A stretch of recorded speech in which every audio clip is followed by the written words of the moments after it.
Magandang buhay, mabuting tao. Kumusta na kayo? Ngayong linggong ito, ang ating ah, this week episode ay tungkol sa pamagat na bakit mahirap magsabi ng hindi. Unang hakbang sa pag-unawa sa salitang people pleasing.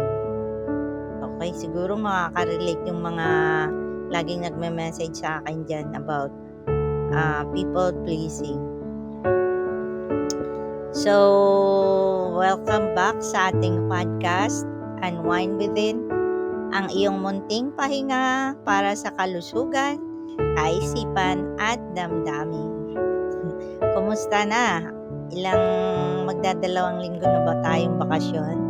Ako si Ma'am Gills, isang lisensyadong guro at guidance counselor din. Sa podcast na ito, hindi lang ako isang tagapayo. Isa rin akong handang makinig, umunawa at sumuporta ng walang paghusga. Maligayang pagbabalik sa ating Unwind Within, ang iyong munting pagpahinga mula sa ingay ng mundo. Dito, sabay nating tinutuklas ang mga malalim na bahagi ng ating sarili, may kabutihan at habag. Ngayong linggo, tatalakayin natin ang isang bagay na madalas nating ginagawa, pero bihira nating napag-iisipan. Ang pagsabi ng oo kahit gusto nating tumanggi. Ang tawag dito ay people pleasing. Tanungin mo ang iyong sarili. Ilang beses mo nang sinabi ang oo kahit pagod ka na? Ilang beses mong kinagat ang iyong dila dahil ayaw mong maka-offend o madismaya ang iba? Kung madalas, hindi ka nag-iisa. At higit pa rito, maaring hindi ito simpleng ugali lang. Maaring ito ay bunga ng matagal ng karanasan, trauma, o pagpapalaki sa atin, sa kultura. Laging inuuna ang iba kaysa sarili. May kultura tayong ganyan mga Filipino culture. Ang people pleasing ay isang survival skill. Kapag lumaki tayo sa kapaligirang hindi laging ligtas o puno ng pagmamahal, natuto tayong maging mabait para maiwasan ang gulo, para matanggap o para hindi iwan. Oo, maganda ang pagiging maalalahanin. Pero kapag palagi tayong nagpaparaya at hindi na natin naramdaman ang sarili nating pangangailangan, doon nagiging panganib ang people pleasing. Kinakalimutan mo na yung sarili mo. No? Kahit nahihirapan ka, ayaw mong may masabi yung iba. Gusto mo piniplease sila kahit yung sarili mo nahihirapan. Iyan naman ay hindi maganda at mapanganib yan sa sarili. Kasi maaring humantong ito sa burnout, pagkainis o pakiramdam na walang nakakakilala sa tunay mong sarili. Ang masakit, minsan, hindi natin alam kung sino na ba talaga tayo kapag hindi tayo nag-a-adjust sa gusto ng iba. Kasi parang sunod-sunuran ka kasi ayaw mo may masabi yung iba o baka mamaya ma-offend mo sila. Pero huwag kang mag-alala, may pag-asa. Dahil ang pattern na ito ay natututunan at lahat ng natututunan pwede ring matututunang baguhin. Siguro noon, na-experience mo yan. Kaya nasanay ka na maging people pleasing. Natutunan mong mag-oo ng mag-oo. Pero, dahil natutunan mo yan, pwede mo ring matutunang baguhin. Ang unang hakbang, pansin mo o pansinin mo. Sa susunod na may hihiling sa'yo, tanungin mo, gusto ko ba talaga ito? So, tanungin mo sa sarili mo, gusto ko ba talaga yung niya sa akin, pinapagawa niya sa akin, inuutos sa akin. May kapasidad ba ako ngayon? O takot lang ba akong matanggihan o husgahan? O natatakot ka na pag hindi mo ginawa, husgahan ka nila. Ang bawat maliit na hindi na may kabutihang loob ay isang malaking oo para sa sarili mong respeto at dignidad. Di ba? Kahit minsan umindi ka kasi may nararamdaman ka. Di ba? Masakit ulo mo o hindi maganda yung pakiramdam mo. Tapos, hihindi ka. Eh, iyan naman ay kabutihang loob. Kasi, hindi mo rin pwedeng, oo ka ng oo, tapos yung sarili mo naman napapahamak. Ibig sabihin, hindi mo na kaya. Burnout na. Papagod ka.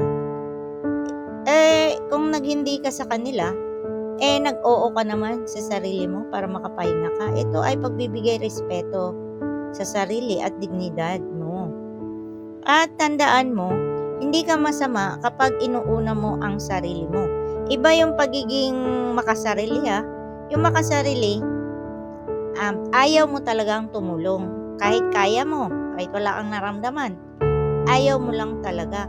Pero yung self-care, yung binibigyan mo rin ng halaga ang sarili mo, tumutulong ka pero may boundaries kasi alam mo na mapapagod ka pag hindi mo na kaya. Hindi masamang humindi. Di ba? Hindi masama yun kasi iniisip mo rin yung kapakanan mo, yung health mo, yung sarili mo. Hindi ka makasarili kapag nagtakda ka ng hangganan.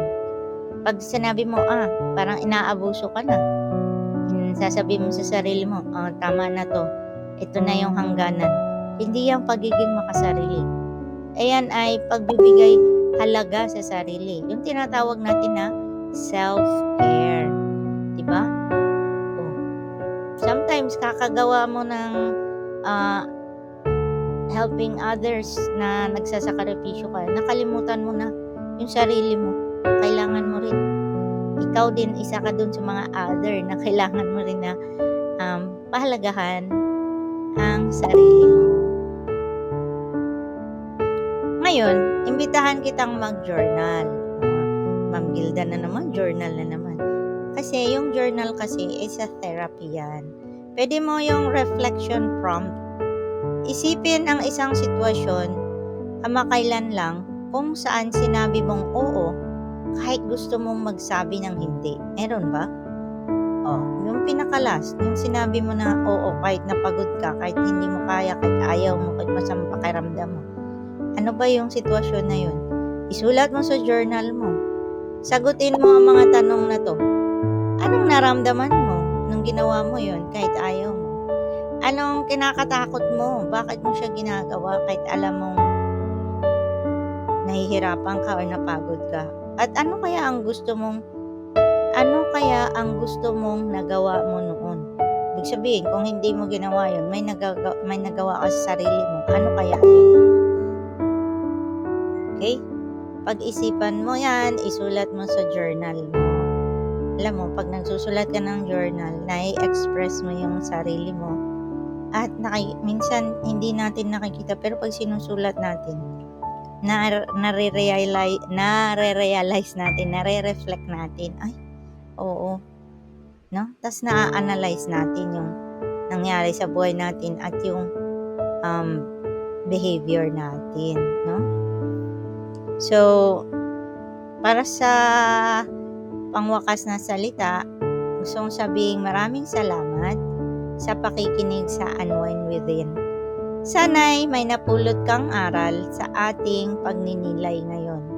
Tandaan, may lugar ka sa mundong ito. At hindi mo kailangang mapagod kakapli sa iba para mapatunayan yon. Ako, si Ma'am Gilds, isang tagapayo na handang makinig, umalalay at sumama sa iyong prosesong ito ng pagbabalik sa sarili. Hanggang sa muli, ingatan mo ang iyong puso, katawan at isip. At para sa quotation o sayings na ma-share ko sa inyo ngayon, sayings mula kay Liza Terkerost. Sabi niya, ang pagsasabi ng hindi sa iba ay madalas pagsasabi ng oo sa sarili. Mahalin mo ang sarili mo. Dahil, yan nga sabi ni Michael Jackson, di ba? Learning to love yourself is the greatest love of all. Huwag mong pabayaan yung sarili mo. Maraming salamat at hanggang sa muli.